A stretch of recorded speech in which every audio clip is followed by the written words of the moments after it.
स्वर्गीय पिता प्रभु जी, हम आपको धन्यवाद देते हैं पिता। अभी तक आपने संभाला परमेश्वर, आपकी भलाइयों के लिए धन्यवाद देते हैं प्रभु।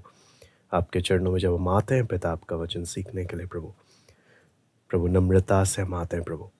पिता, आपका वचन है प्रभु, आप हमें खोल कर दें, समझने के लिए सहायता करें। हम एक एक से आप बातें करें प्रभु। आए के सारी बातों को हम आपके हाथ में सौंपते हैं। सर आदर महिमा के हम आपको देते हैं। प्रार्थना प्रभु यीशु मसीह के नाम से मांगते हैं, आमीन। मैं परमेश्वर का धन्यवाद देता हूँ। प्रभु ने हम प्रत्येक को एक बार फिर इकट्ठा होने का एक मौका दिया। हम लोग परमेश्वर के वचन से यूहन्ना रचित सुसमाचार 4 अध्याय में हम लोग थे। 4 का 1 से 9 तक हमने पढ़ लिया था। उसके बाद हम लोग आज प्रभु जैसे अनुमति देता है 4 अध्याय उसका 10 से लेकर हम लोग पढ़ेंगे। यूहन्ना रचित सुसमाचार 4 अध्याय उसका 10 से लेकर 10 से 15 तक हम लोग पढ़ेंगे। यीशु ने उत्तर दिया, यदि तू परमेश्वर के वरदान को जानती और यह भी जानती कि वह कौन है जो तुझसे कहता है मुझे पानी पिला, तो तू उससे मांगती और वह तुझे जीवन का जल देता। स्त्री ने उससे कहा, हे प्रभु, तेरे पास जल भरने को तो कुछ है भी नहीं और कुआं गहरा है, तो फिर वह जीवन का जल तेरे पास कहाँ से आया? क्या तू हमारे पिता याकूब से बड़ा है, जिसने हमें यह कुआं दिया और आप ही अपनी संतान और अपने पशुओं समेत इसमें से पिया? यीशु ने उसको उत्तर दिया, जो कोई यह जल पिएगा वो फिर प्यासा होगा, परंतु जो कोई उस जल में से पिएगा जो मैं उसे दूंगा वो फिर अनंत काल तक प्यासा ना होगा, वरन जो जल मैं उसे दूंगा वो उसमें एक सोता बन जाएगा जो अनंत जीवन के लिए उमड़ता रहेगा। स्त्री ने उससे कहा, हे प्रभु, वह जल मुझे दे ताकि मैं प्यासी ना हो और ना जल भरने को इतनी दूर आऊं। यहाँ पे हम परमेश्वर के वचन में जब देखते हैं तो ये सामरी स्त्री से यीशु मसीह जब बात कर रहा है, ये इसी प्रकार का है जैसे निकोदेमुस से प्रभु यीशु मसीह बात कर रहा था। यीशु बात करता है लेकिन उसका ठीक उल्टा अर्थ निकोदेमुस ने लिया और सामरी स्त्री ने भी ऐसे ही लिया। निकोदेमुस से जब बात किया था तो प्रभु यीशु मसीह ने कहा, तुझे नया जन्म लेना अवश्य है। तो उसे गलत अर्थ में समझकर बोलता है, क्या एक व्यक्ति को दोबारा जो बूढ़ा हो गया वापस अपनी माँ के गर्भ में जाना पड़ेगा? क्या ये पॉसिबल है? ऐसे ही बार बार निकोदेमुस उस बात को समझ नहीं पा रहा था।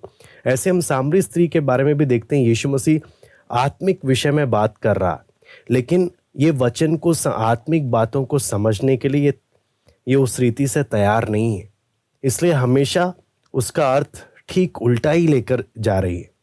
उसी प्रकार इससे हम क्या चीज़ समझ सकते हैं?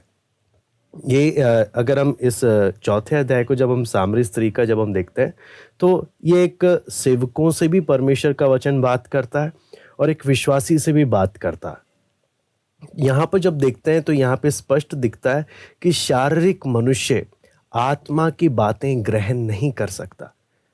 शारीरिक मनुष्य वो उसकी समझ से परे है। शारीरिक व्यक्ति के लिए आत्मा की बातें समझना उसके लिए नामुमकिन है, मुश्किल है बिल्कुल। ये वो बात हम लोग परमेश्वर के वचन में यहाँ पर हम देख पा रहे हैं कि प्रभु यीशु मसीह इससे आत्मा की बातें कर रहा है, लेकिन ये समझने में सक्षम नहीं है, इसलिए हमेशा गलत निष्कर्ष पर उतर रहे हैं। इसलिए हम देखते हैं आज दुनिया में बहुत से लोगों के पास परमेश्वर का वचन पहुंच गया, लेकिन जब तक परमेश्वर एक व्यक्ति के आत्मिक आंखों को ना खोले तब तक वो व्यक्ति वचन तो पहुंच गया लेकिन कभी भी उसके सही अर्थ पर नहीं आ पाएगा, उसके सही अर्थ को समझ नहीं पाएगा। अगर वचन का अर्थ भी समझना है तो जैसे भजन संहिता 119 का 18 में हम पढ़ते हैं, हे प्रभु मेरी आत्मिक आंखों को खोल, मेरी आंखों को खोल ताकि मैं तेरी व्यवस्था की अद्भुत बातों को देख सकूं। अगर प्रभु नहीं खोल रहा, अगर हम अपने दिमाग से इसको समझने का कोशिश करें, मैं बोलता हूँ मोस्ट ऑफ द टाइम, हमेशा लगभग आप गलत अर्थ निकाल बैठेंगे। हम एक एक गलत अर्थ निकाल बैठेंगे और गलत इंटरप्रेट कर बैठेंगे। यहाँ पर जब आत्मिक विषय में यीशु बात कर रहा है तो यहाँ पर हमने देखा परमेश्वर के वचन में कि यीशु ने उसको उत्तर दिया, यदि तू परमेश्वर के वरदान को जानती और यह भी जानती कि कौन है जो तुझसे कहता है मुझे पानी पिला, तो तू उससे मांगती और वह तुझे जीवन का जल देता। यीशु जब यहाँ पर जीवन का जल बात कर रहा है, आप और मेरे लिए ये समझना आसान है क्योंकि हमने वचन की कई बातों को पढ़ा है, इसलिए हम समझ रहे हैं ये आत्मिक विषय में यीशु बात कर रहा है। लेकिन वहाँ पर जब हम देखते हैं एक साधारण यहूदी को भी अगर हम देखें, जब वो ऑर्डिनरी लैंग्वेज में जब यहूदी लोग जब जीवन का जल बोलते थे तो उसके दो पहलू थे। जीवन का जल यानी बहता हुआ सोता, यहूदियों की समझने के उसमें जीवन का जल बहता हुआ सोता या रनिंग वाटर के बारे में बात होती है।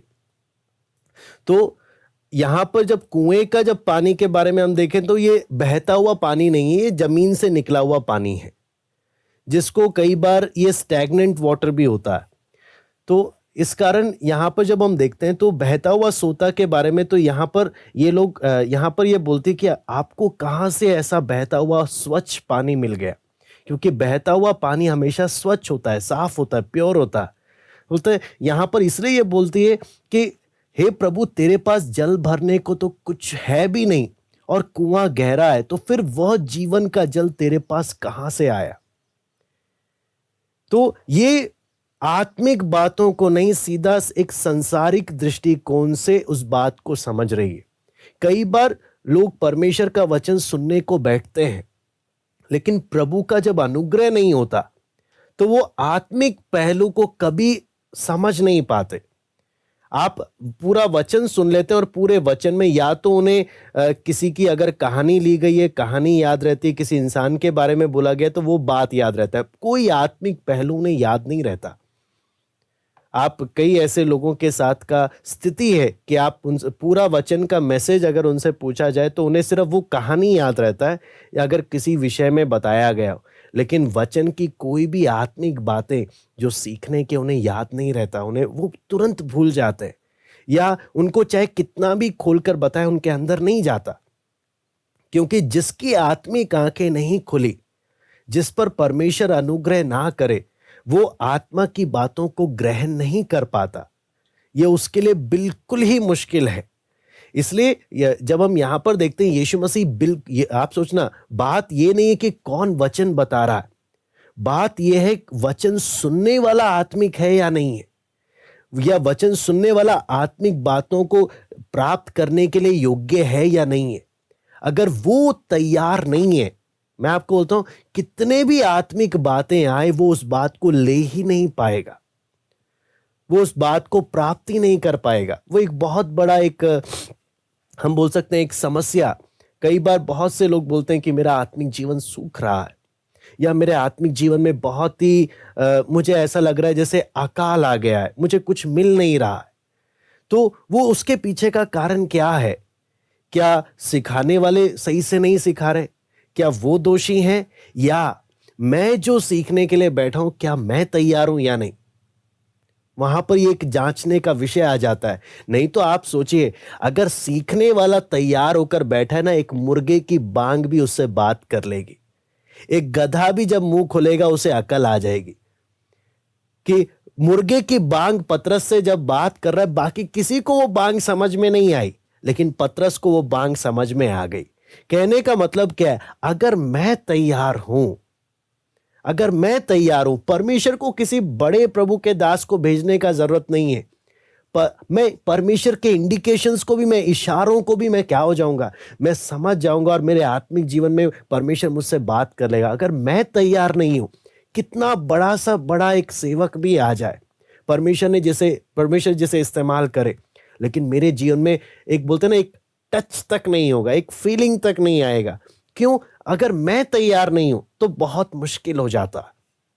अगर मैं तैयार हूं तो परमेश्वर किसी के थ्रू भी, किसी के द्वारा भी मुझसे बात कर सकता है। यहाँ पर यीशु मसीह बार बार इस सामरी स्त्री से आत्मिक विषय में बात कर रहा है, लेकिन सामरी स्त्री बार बार इसे क्या कर रही है, एक संसारिक दृष्टिकोण से इसको समझने का प्रयास कर रही है। उसी प्रकार कई बार जब हम लोगों से बात करते हैं, कितना भी हम आत्मिक बातों को समझाने का कोशिश करते हैं, वह हमेशा कंक्लूजन संसारिक बात पर ही लेकर जाते हैं। ये स्थिति यहां पर हम देख सकते हैं। इसलिए यीशु ने जीवन का जल, आप देखें, वहां पर बात किया, लेकिन ये सामरी स्त्री बोलती है कुआं तो गहरा है, तुझे कहां से ये पानी मिला, तेरे पास तो कुछ है भी नहीं।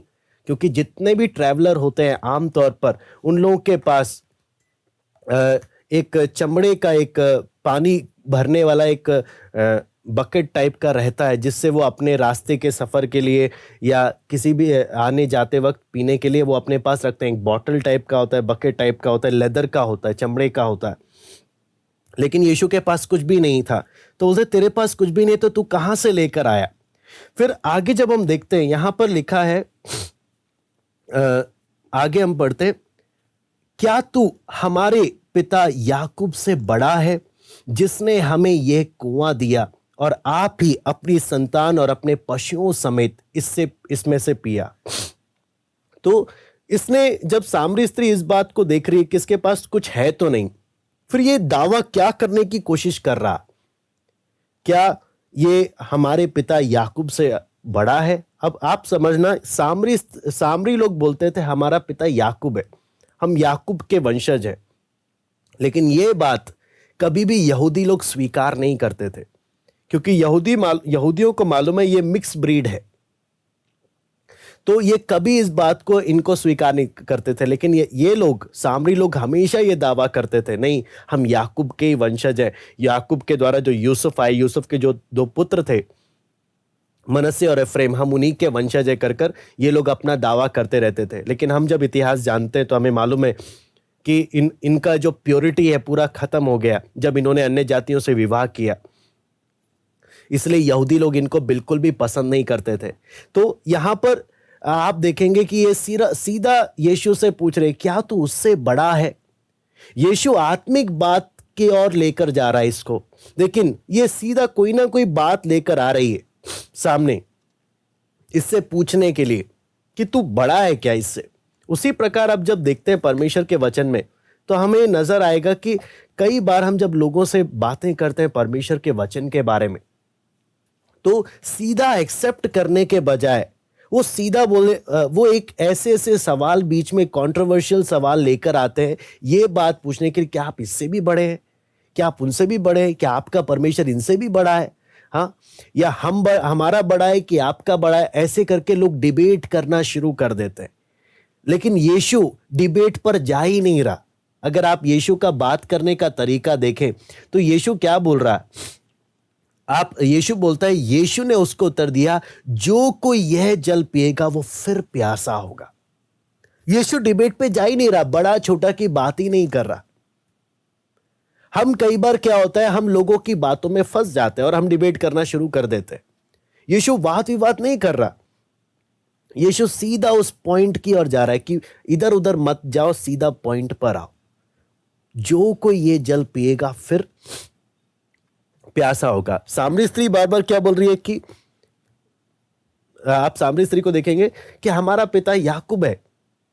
क्या फालतू के, एक अगर उस भाषा को अगर हम समझ सकें तो वो क्या बोल रही है यीशु को, क्या फालतू की बातें कर रहे हो, याकूब से भी बड़े हो क्या आप, याकूब से ज्यादा दिमाग है क्या आपके पास, याकूब से ज्यादा ताकतवर हो क्या आप। हाँ, याकूब को अगर सफर करते वक्त यहां पर कुआं खोदना पड़ा, यहां से जल निकालना पड़ा, क्या आप याकूब से भी बड़ा अपने आप को होने का दावा कर रहे हो।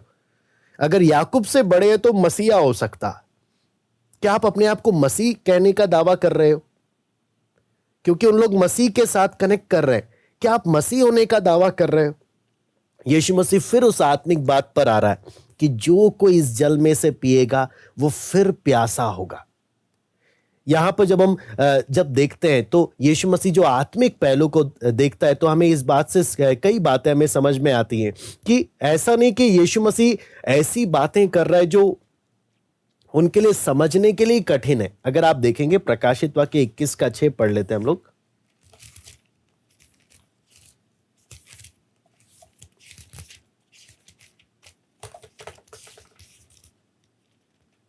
फिर उसने मुझसे कहा, ये बातें पूरी हो गई हैं।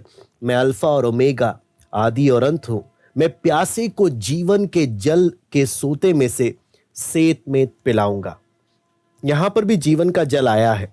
फिर उसके साथ साथ हम प्रकाशित वाक्य 7:17 भी हम पढ़ सकते हैं। क्योंकि मेमना जो सिंहासन के बीच में है उनकी रखवाली करेगा और उन्हें जीवन रूपी जल के सोतों के पास ले जाया करेगा, और परमेश्वर उनकी आंखों से सब आंसू पोंछ डालेगा। यहां पर भी जीवन का जल, यशाया 12:3 हम पढ़ लेते हैं। यशाया 12:3, तुम आनंद पूर्वक उद्धार के सोतों से जल भरोगे। यहां पर देखें, हम पढ़ेंगे उद्धार का सोता। चाहे पुराना नियम देखें, चाहे हम नया नियम देखें, सब जगह एक आत्मिक जल के बारे में बात हो रही है। भजन संहिता 42:1,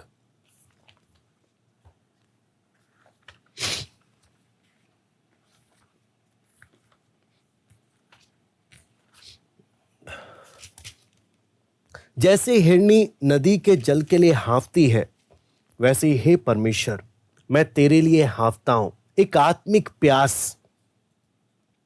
यशाया 44:3, क्योंकि वे ना तो अपनी तलवार के बल से इस देश के अधिकारी हुए, ना अपने बाहुबल से, परंतु तेरे दाहिने और तेरी भुजा और तेरे प्रसन्न मुख के कारण जयवंत हुए, क्योंकि तू उनको माफ कीजिएगा, भजन संहिता नहीं, यशाया 44:3, यहां पर, क्योंकि मैं प्यासी भूमि पर जल और सूखी भूमि पर धाराएं बहाऊंगा। मैं तेरे वंश पर अपनी आत्मा और तेरी संतान पर अपनी आशीष उंडेलूंगा। यहां पर भी हम देखें आत्मिक जल के बारे में बात हो रही है। यशाया 55:1 भी जब हम देखते हैं,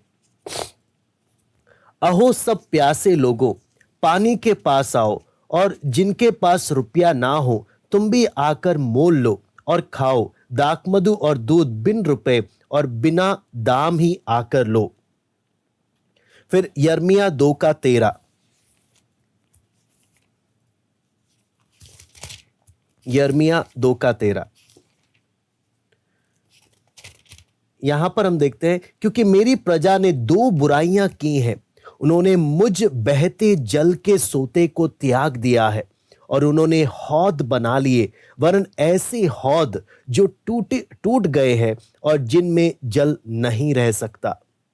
यहां पर आप देखेंगे परमेश्वर के वचन में कई जगहों में प्रभु आत्मिक जल के विषय में बात कर रहा है, और अपने आप को आत्मिक जल कर कर कह रहा, और आत्मिक प्यास के बारे में। तो यहां पर जब प्रभु यीशु मसीह बोल रहा है मैं जीवन का जल दूंगा, ऐसा बात नहीं बोल रहा है जो सामने वाले को समझ आने में बहुत ही मुश्किल है, क्योंकि यीशु मसीह से पहले जितने भी संत लोग आए उन्होंने बहुत बार जीवन के जल के विषय में बात किया है। तो यीशु उस लैंग्वेज में बात कर रहा है कि अगर सामने वाला आत्मिक है या आत्मिक बातों में इसकी समझ खुली है, इस बात को समझ पाएगा। यदि इसकी समझ बंद है, ये उसके लिए समझना फिर मुश्किल हो जाएगा। ये परमेश्वर के वचन को किस तरीके से ले रहा, एक व्यक्ति परमेश्वर के वचन को किस तरीके से समझ रहा है, ये उसके आत्मिक समझ को दिखाता है कि ये इसकी आत्मिक इंद्रियां खुली हैं कि ये आत्मिक बातों को ग्रहण कर पाए, ये आत्मिक रूप से बंद है कि ये आत्मिक बातों को भी शारीरिक रूप से ये लेकर जाता है। एक व्यक्ति वचन को किस प्रकार से लेता है वो उसकी समझ को दिखा देता है कि परमेश्वर ने इसकी आत्मिक समझ खोली है या इसकी आत्मिक समझ बंद है। अगर आत्मिक समझ नहीं खुली तो इसको फिर वचन समझना बहुत एक परेशानी हो जाएगी। इसलिए जब हम यहाँ पर परमेश्वर के वचन में जब देखते हैं तो अगर आप आगे भी पढ़ते हैं, यहेजकेल में भी आप जब पढ़ते हैं तो आप पवित्र आत्मा के जल के विषय में बात हुआ है ये एजकेल के पुस्तक में। फिर यशाया में भी जब हम देखते हैं तो यशाया 49:10 में लिखा है कि वो कभी भूखे और प्यासे नहीं होंगे। वहां पर भी बोलते वक्त एक लिखा है, जब मसीहा आएगा, मसीहा के आने से आत्मिक प्यास लोगों की बुझ जाएगी। साफ साफ एक भविष्यवाणियां है। तो जब यीशु बोलता है, जब सामरी स्त्री बोलती है, क्या तू हमारे बाप दादे याकूब से भी बड़ा है, तो यीशु एक तरीके से उसको क्या जवाब दे रहा है कि मैं वही मसीहा हूं जिसके बारे में भविष्यवाणियों में लिखा गया था कि जो आएगा उसके आगमन से दोबारा व्यक्ति प्यासा नहीं होगा। दोबारा व्यक्ति प्यासा नहीं होगा। मैं आपको बोलता हूं, इसको जब हम मनन करते हैं हमें कई बातें परमेश्वर के वचन से खुलकर मिलती हैं, क्योंकि हमेशा जब आप देखते हैं ये आत्मिक प्यास के बारे में जो बात हो रही है। और जब हम सामरी स्त्री के बारे में हम देखते हैं तो सामरी स्त्री अपने जीवन का जब प्रभु यीशु मसीह इससे बात करता है तो ये वो व्यक्ति है जो आत्मिक प्यास उसके जीवन में इतना है। आत्मिक प्यास बोलने का मतलब, अगर आप देखेंगे यीशु बोलता है आगे जाकर अपने पति को बुला कर ला, तो वो बोलते मैं, मेरा पति नहीं है, मैं 5, तो यीशु बोलता है ठीक कहते तो 5 पति कर चुके। कहने का मतलब तेरे जीवन में इतना खालीपन भरा हुआ, तेरे जीवन में इतनी। सामरी स्त्री दुनिया में प्रत्येक लोगों का पहचान है, चाहे वो अन्य जाति हो या कुछ विश्वासी भी क्यों ना हो, जिनके आत्मिक स्थिति को दिखाता है, जिनके अंदर की स्थिति को दिखाता है कि वो प्यास से भरे या उनके जीवन में संतुष्टि नहीं है, जीवन में भरपूरी, जैसे बोलते हैं जीवन में वो तृप्ति नहीं है। इसलिए यीशु मसीह जब यहां पर एक बात बोलता है, यीशु साफ साफ सामरी स्त्री को बोलता है ये बात, क्या बोलता है, जो कोई इस जल में से पिएगा वो फिर प्यासा होगा। कहने का मतलब क्या है, जो यहां पर ये कौन सा जल है, जब इसके बारे में जब बताया, ये शरीर की अभिलाषाओं का जल है, शरीर की इच्छाओं का जल है, हर प्रकार के पाप, हर एक प्रकार के दुनिया के सुख विलास। यीशु क्या बोलता है, तुम इसमें से कितना भी पी लो तुम फिर प्यासे होगे। ये चीजें, दुनिया की कोई भी चीजें तुम्हारी प्यास को कभी नहीं बुझा सकती, तुम जितना भी ट्राई करते रहो।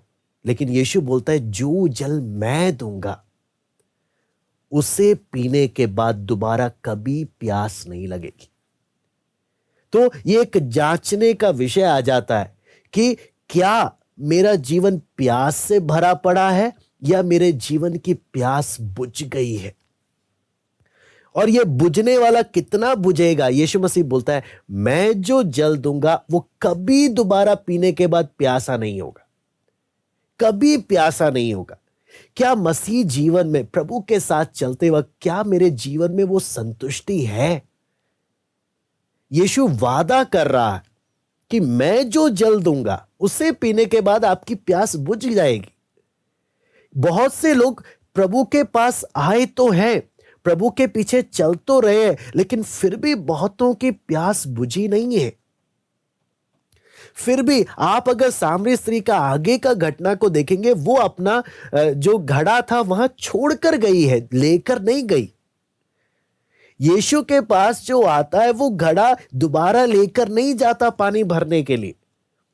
बहुत से लोग, अगर वचन में जब हम इस बात को मनन करेंगे तो कई लोगों का, मैं आपको बोलता हूं, अगर संसारिक लोगों के विषय में भी अगर बात करें, उसके बाद वचन के बात में भी मैं जाता हूं कि एक बार एक प्रभु के दास ने एक व्यक्ति का उदाहरण दिया, जॉर्ज सैंडर्स कर, जो हॉलीवुड के बहुत ही प्रसिद्ध व्यक्तियों में से एक थे, जिनके बारे में कहा गया बहुत इंटेलेक्चुअल तरीके से बहुत बड़े मैथमेटिशियन थे, बहुत ही फेमस, और अगर सामाजिक रूप से देखें किसी चीज का कमी नहीं है, पैसा है, प्रसिद्धि है, हर प्रकार की चीजें हैं, लेकिन आत्महत्या कर रहा है। और आत्महत्या करते वक्त एक नोट लिख रहा है, मैं आत्महत्या इसलिए कर रहा हूं क्योंकि मैं जीवन से मेरा मन भर गया और मुझे अब जीने का मन नहीं कर रहा। मैं बाकी सबको एक आई विश यू लक, मैं आपको आपकी किस्मत के लिए बधाई देता हूं कि आप अच्छे से जियो, मेरा मन भर गया। क्यों? जीवन में इस जल को जितना भी पियो, इन शरीर की अभिलाषाओं को आप जितना भी आप पूरा करने का कोशिश करो। ये कुछ समय के लिए आपको सेटिस्फैक्शन देगा, कुछ समय के लिए, वो भी थोड़ा सा समय, लेकिन आपकी प्यास को और बढ़ाता जाएगा। ये दुनिया की चीजें एक नमकीन पानी की तरह है समुंदर के।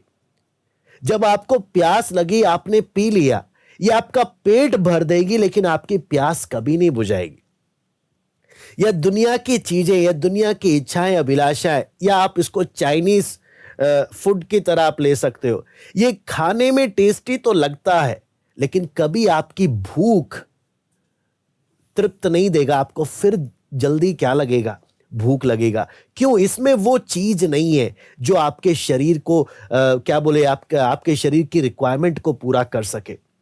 तो इसलिए एक व्यक्ति अपने जीवन को जांच सकता है कि मेरा जीवन अंदर से मैं किस प्रकार से, क्या प्रभु यीशु मसीह के पास आकर मेरे जीवन को वो सेटिस्फैक्शन मिला है।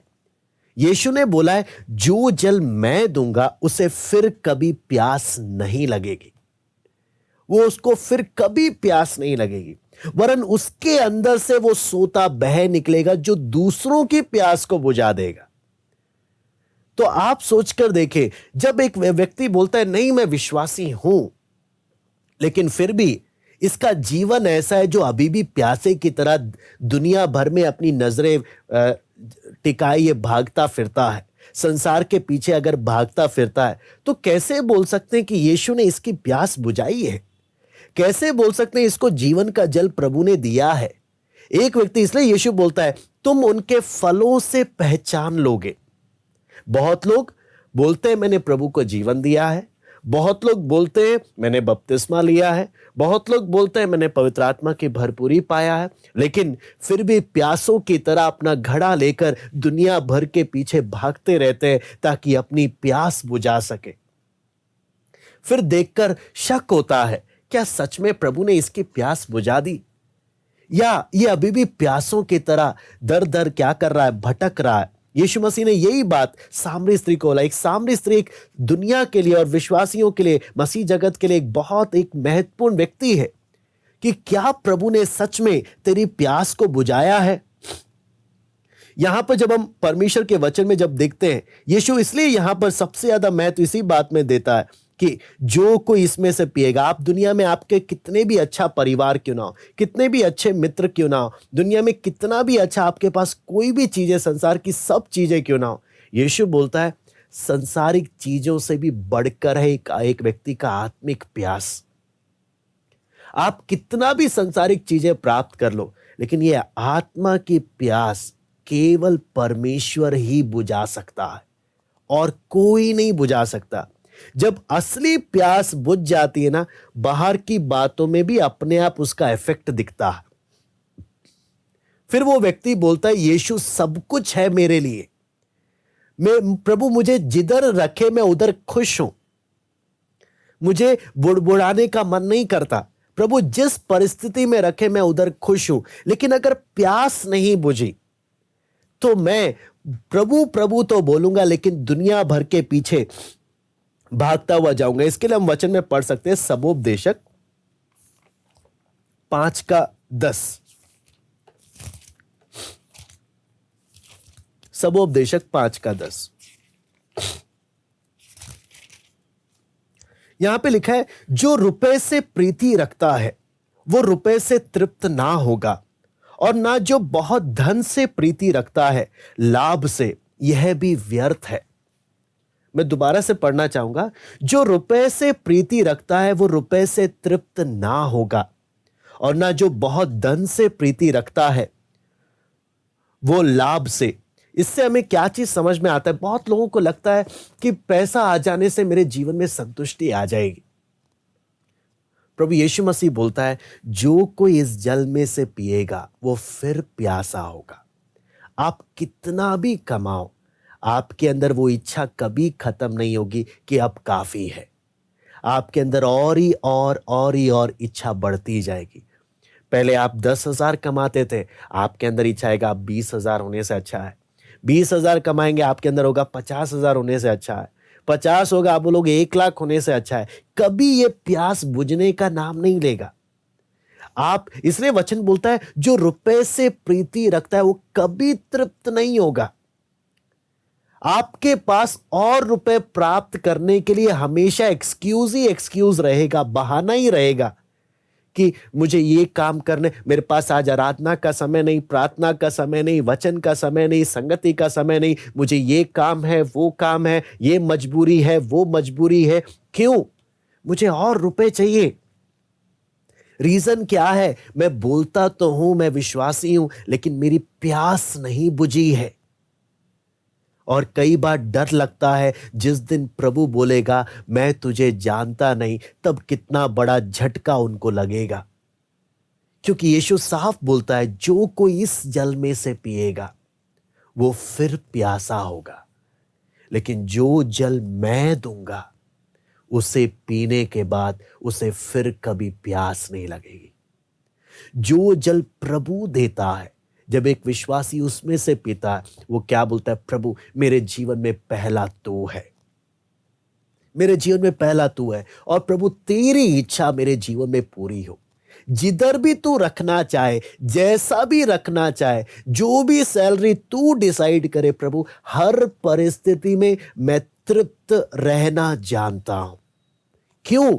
मेरी प्यास बुझ गई है।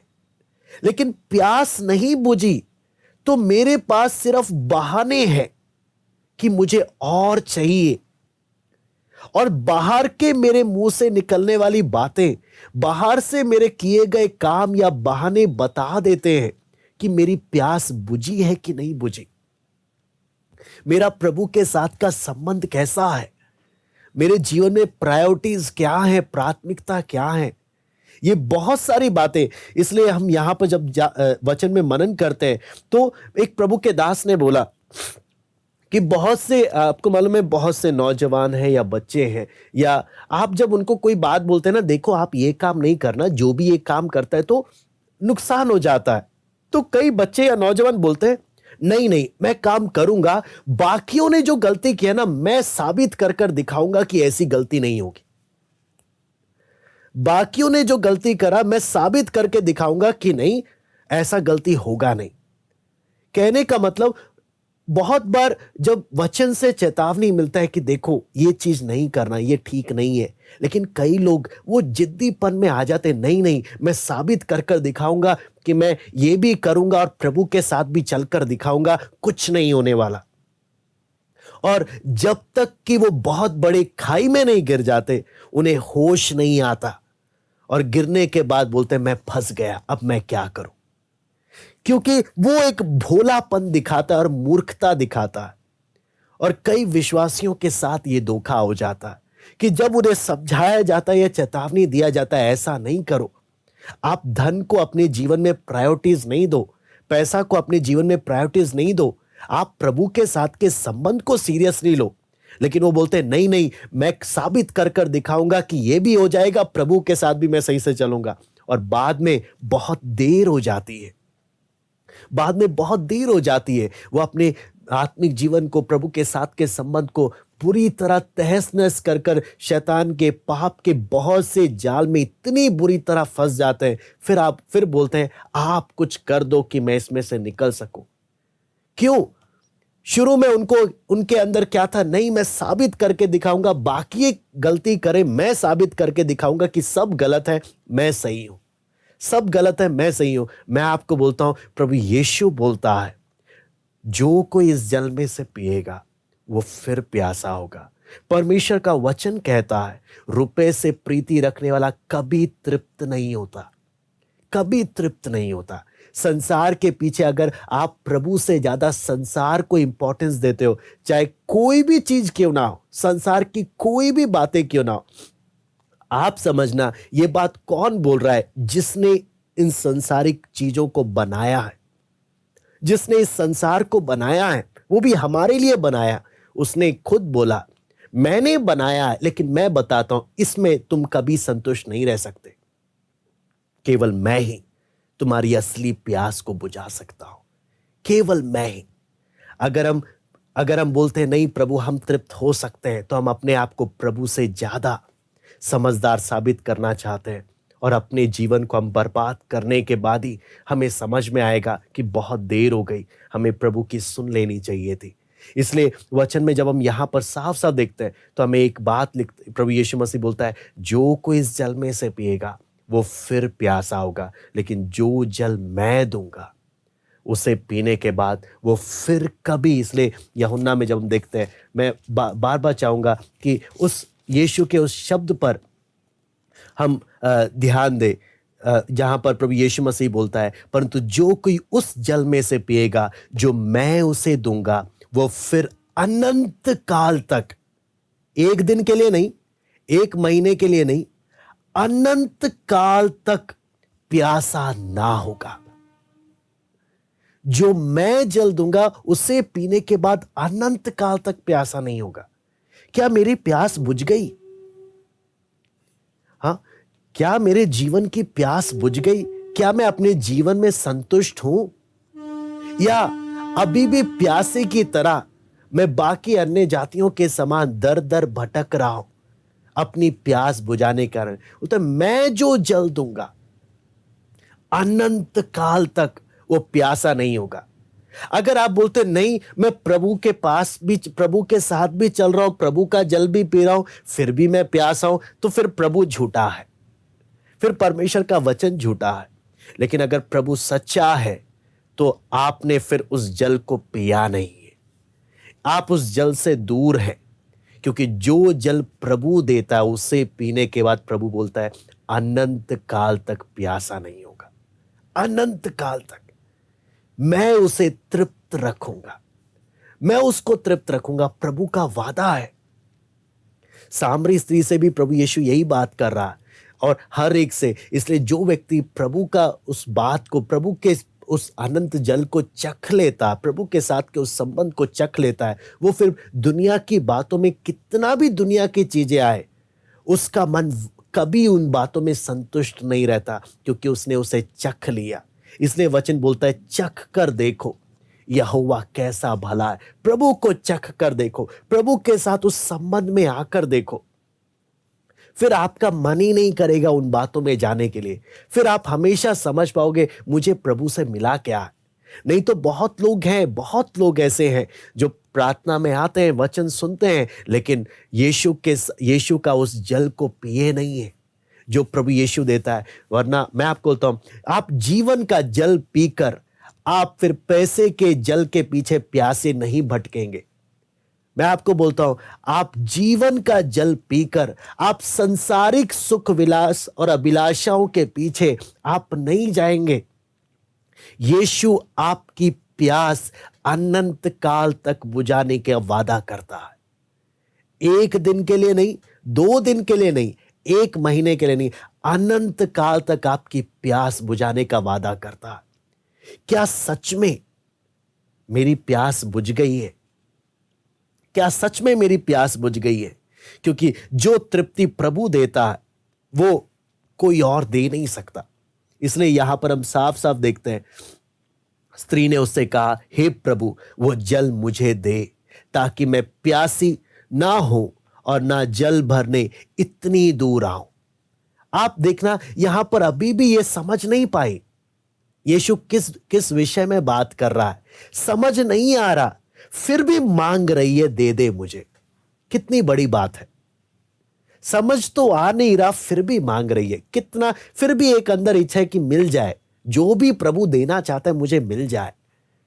हाँ, लेकिन आप देखें, जब इसने मांगा, प्रभु ने इसको दिया और ये घड़ा छोड़कर गई है वापस। कहने का मतलब क्या है?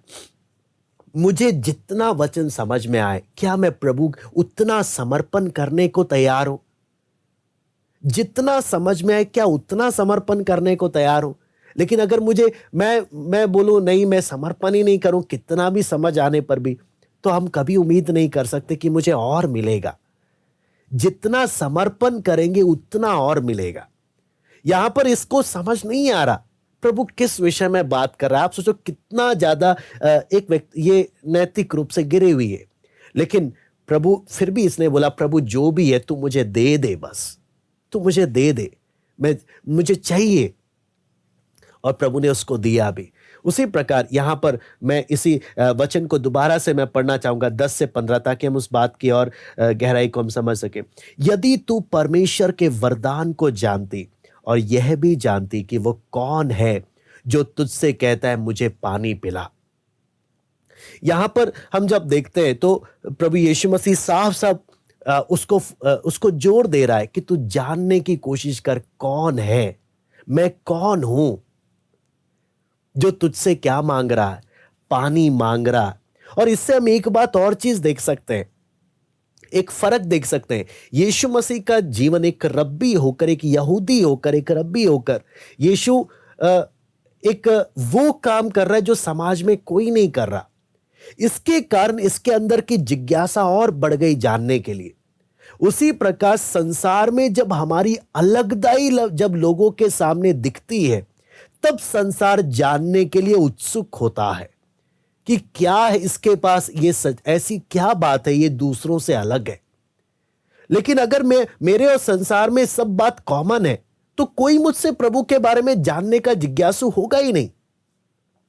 इसलिए एक व्यक्ति की अलगदाई दूसरे व्यक्ति को प्रेरणा देती है कि मैं इससे पूछूं, और तब अवसर आता है।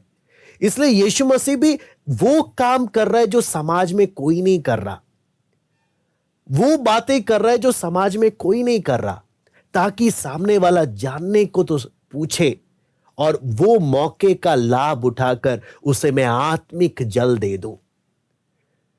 आप सोचे प्रभु क्या किस प्रकार से पेश आ रहा। अगर मुझे चिंता है कि हाँ मेरे परिवार, मेरे समाज, मेरे आसपास के लोग प्रभु को जाने, तो अगर आप सच में वो चिंता करते हैं तो हमारे जीवन का अलगदाई उनको प्रभु की ओर जानने के लिए प्रेरित करेगा। लेकिन आप बोलते हैं नहीं नहीं मैं उन्हीं के समान जीऊंगा, तो कभी भी हम उनको प्रभु के लिए प्रभु के बारे में बताने का अवसर ही हमको नहीं मिलेगा, क्योंकि वो बोलेंगे इनमें और हम में कुछ फर्क नहीं है, ये बिल्कुल हमारे जैसे। हमारे जीवन की अलगदाई उनको प्रेरणा देती है जानने के लिए, अलगदाई। और कई बार कंट्रोवर्शियल बातें भी वो सामने लेकर आते हैं ताकि हमें हमारे टॉपिक से भी हटा सके, क्योंकि यीशु सीधा आत्मा की बातों पर जा रहा है, सीधा अंदर तक जा रहा है। और जब लोगों को उनका असली चेहरा जब दिखने लगता है, तो वो कुछ ना कुछ बात लाकर वहां से भागने का कोशिश करते हैं कि उन्हें वो सच्चाई का सामना करना ना पड़े। लेकिन यीशु फिर भी उसको शीशा दिखा रहा कि तेरी स्थिति क्या है। जो कोई इस जल में से पिएगा वो फिर प्यासा होगा। क्या तू मानती है तू प्यासी है अंदर से? क्या तुझे मालूम है तेरी आत्मिक स्थिति? तो अंदर से कितना तेरा स्थिति कैसा है? आज बहुत से, मैं बोलता हूं अन्य जातियों से बढ़कर आज बहुत मसीह जगत में कितने लोगों को आवश्यकता है अपने जीवन को जांचने के लिए कि क्या मेरी प्यास सच में बुझ गई है। क्या संसार जब मुझे देखता है एक ऐसे व्यक्ति के रूप में देखता है जिसकी प्यास बुझी हुई है? क्योंकि संसार जब कई बार विश्वासी को भी देखता है, तो ये विश्वासी भी उन्हीं की तरह संसारिक कामकाज भी उन्हीं की तरह ही करता है, उन्हीं की तरह सोच रखता है। तो संसार बोलता है कि इसमें और मुझ में फर्क क्या है? ये भी मेरी ही तरह प्यासा है, ये भी पैसे के लिए मरता है जैसे मैं मरता हूं, ये भी पैसे के लिए कुछ भी करने को तैयार है जैसे मैं करता हूं, ये भी फ्री की चीजों के पीछे भागता है, ये भी ईमानदारी को सीरियसली नहीं लेता, हाँ ये भी हर तरीके अपनाने को तैयार रहते हैं जैसे मैं अपनाता हूं। लेकिन वहां एक विश्वासी के जीवन में जो अलगदाई, जिसकी प्यास बुझी है, उसके जीवन में अलगदाई है, जिसकी प्यास बुझी है। आपको मालूम है एक विश्वासी भूखा रह लेगा, लेकिन कभी भी गलत तरीके से कमा कर अपनी रोजी रोटी नहीं चलाएगा। मैं आपको दोबारा से बोलूंगा, वो भूखा रह लेगा लेकिन गलत तरीके से कमा कर अपनी रोजी रोटी नहीं चलाएगा। लेकिन जो बोलते हैं मैं विश्वासी हूं और गलत तरीके से रोजी रोटी चलाते हैं, ये वो लोग हैं जिनकी प्यास अभी तक बुझी नहीं है। ये वो लोग हैं जो यीशु के पास आए मटका लेकर, घड़ा लेकर, लेकिन वापस यीशु से बात कर कर घड़ा लेकर ही गए हैं। और शक होता है कि यीशु से बात हुई भी है, यीशु से मुलाकात हुई भी है कि नहीं हुई। क्योंकि जितनों के बारे में पढ़ते हैं, सच में जिनकी भी यीशु से मुलाकात हुई है, सच में उनके जीवन में कुछ ना कुछ तो फर्क आया है, वो बदलाव दिखा है, प्यास बुझी है। आप देखें, भिखारी की जब आंखें खुल गई, उसने अपना मांगने का सिस्टम छोड़कर काम के लिए चला गया, दोबारा उसने उस चीज में गया नहीं। आप देखें, ये सामरी स्त्री मटका लेकर आई, उसको छोड़कर वो गई। जिसके पास भी यीशु गया, उसका जीवन वैसा नहीं रहा। मैं बोलता हूं यीशु को मैं मानता हूं, मैं बोलता हूं यीशु पर मैं विश्वास करता हूं, लेकिन मेरे जीवन के बाहर के फलों से अगर कुछ फर्क नहीं दिखता तो मैं धोखे में हूं।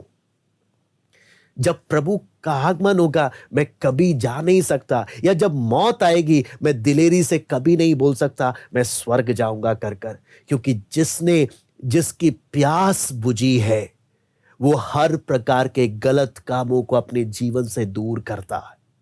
उसको जितना समझ खुलता जाता है सच्चाई के प्रति, वो उतना हर एक प्रकार की बुराई से दूर रहता है।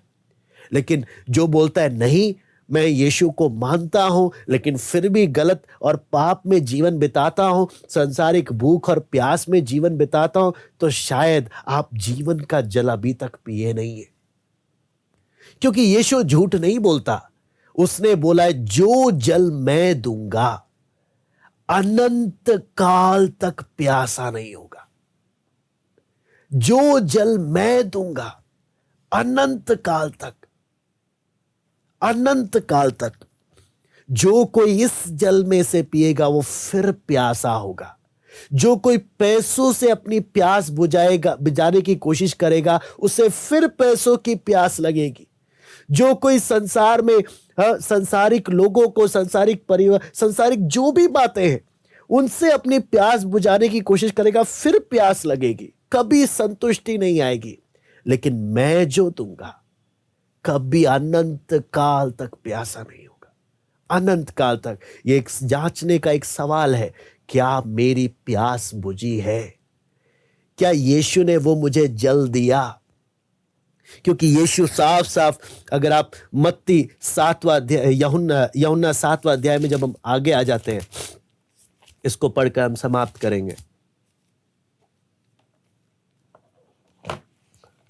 7:37 से हम पढ़ेंगे। पर्व के अंतिम दिन, जो मुख्य दिन है, यीशु खड़ा हुआ और पुकार कर कहा, यदि कोई प्यासा हो तो मेरे पास आए और पिए। जो मुझ पर विश्वास करेगा, जैसा पवित्र शास्त्र में आया है, उसके हृदय में से जीवन के जल की नदियां बह निकलेंगी। उसने ये वचन पवित्र आत्मा के विषय में कहा, जिसे उस पर विश्वास करने वाले पाने पर थे, क्योंकि आत्मा अब तक ना उतरा था, क्योंकि यीशु अब तक अपनी महिमा को ना पहुंचा। तो यीशु यहां पर साफ साफ बोलता है, जो कोई प्यासा है मेरे पास आए। उसके हृदय में से जीवन के जल की नदियां बह निकलेंगी। जो कोई पवित्र आत्मा से, इसलिए लिखा है पवित्र आत्मा से प्रतिदिन परिपूर्ण होते जाओ। जो पवित्र आत्मा से प्रतिदिन परिपूर्ण भरते रहते हैं, पवित्र आत्मा की नदी में हमेशा अपने आप को भरे रखते हैं, उनको फिर प्यास नहीं लगती। जो जीवन के जल के पास नहीं रहता, वो प्यासा रहता है। प्रभु ने तो प्यास बुझाने के लिए माध्यम दे दिया, लेकिन सवाल यह है, क्या सचमुच मेरी प्यास बुझी है? यीशु ने कुछ समय के लिए नहीं, अनंत काल के लिए बोला है, अनंत काल के लिए। और साफ साफ बोला है, इस जल में से पीने वाला बार बार प्यासा होगा। सामरी स्त्री का कौन सा पहलू आज हमारे जीवन को दिखाता है? वो पहलू जब वो घड़ा छोड़कर चले गई, या वो पहलू जो घड़ा लेकर आई है और हमेशा यीशु की बातों को उल्टा ही अर्थ निकालती है? कौन सा पहलू हम वचन का लेकर, हम वचन हमारे जीवन की स्थिति को दिखा रहा है? क्या हम उनमें से हैं जो बोलते हैं नहीं नहीं, मैं ये भी करूंगा और ये भी करूंगा, दोनों मैं करूंगा और कुछ नहीं होने वाला? हम लोग कौन सी स्थिति में हैं अपने जीवन में, हम उस बात को अपने जीवन में जांच सकते हैं। हमारा स्थिति क्या है, हम कौन से हालत में हैं, हम क्या अभी भी उस धोखे में जी रहे हैं जैसा कई लोग हैं जिनके बारे में बोलते हैं कि वो भोले हैं, या बोलते हैं अपनी मूर्खता की सोच रखते हैं कि नहीं, बाकी सबके साथ ये गलती हो सकती है, मेरे साथ नहीं होगी, मैं साबित कर कर दिखाऊंगा, मैं साबित कर कर दिखाऊंगा। कई बार माँ बाप बोलते हैं बच्चे को, बेटा ये नहीं करना, चोट लग जाएगा। नहीं नहीं, आप चिंता मत करो मम्मी, मैं इंटेलिजेंट हूं, नहीं होगा ऐसा, आप देख लेना। लेकिन जब चोट लग जाती है तब अक्ल आ जाती है, नहीं नहीं, मुझे सुन लेना चाहिए था। वचन हमें साफ साफ बोलता है कि हमें संसार की बातें कभी तृप्त नहीं करेंगी, पैसा कभी तृप्त नहीं करेगा, लेकिन अगर मैं ढीठ बनकर सुनूंगा नहीं, मैं प्रभु के पीछे चलने का नाम लेता रहूंगा, लेकिन हमेशा प्यासा रहूंगा। यीशु कभी हमें प्यासा नहीं, यीशु हमें अनंत काल तक के लिए हमारी प्यास बुझाना चाहता है, वो तृप्ति देना चाहता है। इसलिए प्रभु के दास सेंट अगस्तिन ने इस प्रकार से कहा, प्रभु हमारा दिल तब तक तृप्त नहीं है जब तक हम तुझसे दूर हैं, लेकिन जब हम तेरे साथ उस संगति में आते हैं हमारा जीवन तृप्त हो जाता है। हम उस अनुभव में आते हैं कि हमें सब कुछ मिल गया, अब और कुछ नहीं चाहिए, हम तृप्त हो गए। क्या प्रभु में हम तृप्त हैं? क्या प्रभु में हम आत्मिक जीवन में तृप्त हैं? प्रभु के साथ हम हमारी प्यास सच में बुझ गई है? एक बहुत महत्वपूर्ण सवाल है। आइए हम प्रार्थना करते हैं। स्वर्गीय पिता प्रभु जी, हम आपको धन्यवाद देते हैं प्रभु, आपका वचन प्रभु हमें कुछ समय परमेश्वर सीखने का आपने अवसर दिया। प्रभु विनती प्रार्थना करते हैं, सिर्फ ज्ञान बढ़ाने के लिए नहीं प्रभु, अपने जीवन को जांचने के लिए कृपा दे कि क्या सचमुच मेरी प्यास बुझ गई, क्या प्रभु से सचमुच मुझे वो जीवन का जल मिला जिसके विषय में प्रभु बोलता है अनंत काल तक प्यासा नहीं होगा, अनंत काल तक। जो कोई संसार के बातों को लेगा, उसके पीछे भागेगा, वो फिर प्यासा होगा। संसार की चीजें नमकीन पानी है या चाइनीज फूड है, पेट तो भरोगे, अभी तो स्वादिष्ट रहेगा, लेकिन बाद में फिर भूख लगेगी। प्रभु आपसे विनती प्रार्थना करते हैं पिता, एक एक से आप बातें करें, अपने आप को जांचने के लिए सहायता करें प्रभु, हम एक एक से बात करें। धन्यवाद देते हैं आज की संगति के लिए। आए के सारी बातों को हम आपके हाथ में सौंपते हैं, सारा आदर महिमा केवल हम आपको देते हैं। प्रार्थना प्रभु यीशु मसीह के नाम से मांगते हैं, आमीन। सबको जय मसीह की। प्रभु आप सबको आशीष दें।